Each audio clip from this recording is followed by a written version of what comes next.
I'm in the middle of a Turkish holiday, at the heart of all the action in Istanbul, the capital city, brimming with history, culture and Turkish delights at every corner.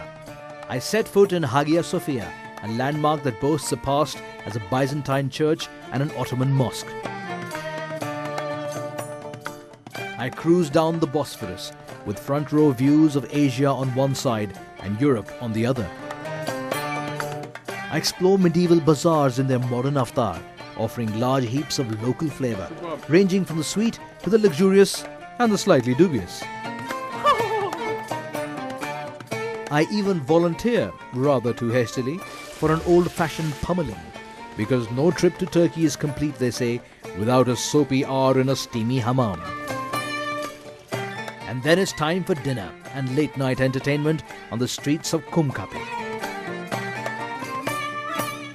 But all that was just the first half of my great Turkish escape. I have 5 more things to do in Turkey before I say goodbye. And the place to start is Istanbul's historic quarter, Sultanahmet.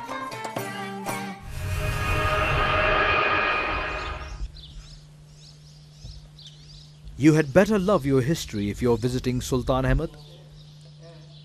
If not, this historic quarter will leave you exhausted, since this is where Istanbul's major heritage sites sit within a few meters of each other, including the Hagia Sophia and the Hippodrome, representing different eras in the region's history.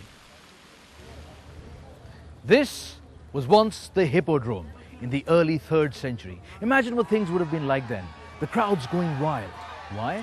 Well, because this was the entertainment center of the city, where all sorts of grand events like chariot races used to take place.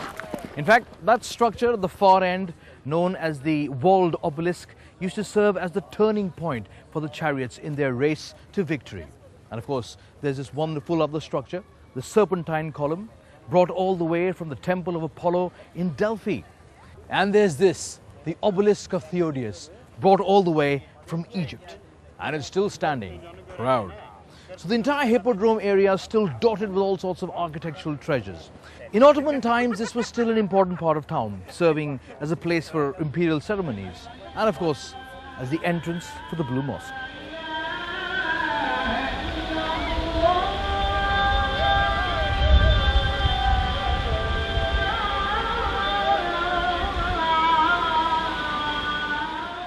I'm going to take a closer look at that. A grand architectural achievement of the Ottoman Empire, the Sultan Ahmet Mosque, better known as the Blue Mosque, thanks to all the wonderful blue ceramic tiles inside. I'll just take a moment to take a closer look.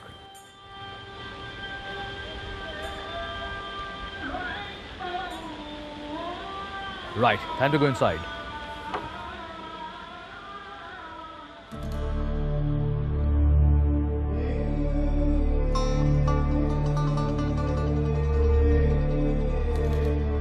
The Blue Mosque was commissioned in the 17th century by Emperor Sultan Ahmet I. It dominates the Istanbul horizon with its 6 towering minarets, a feature for which Sultan Ahmet was in fact criticized, for this was considered a brazen attempt to rival the great Mosque of Mecca.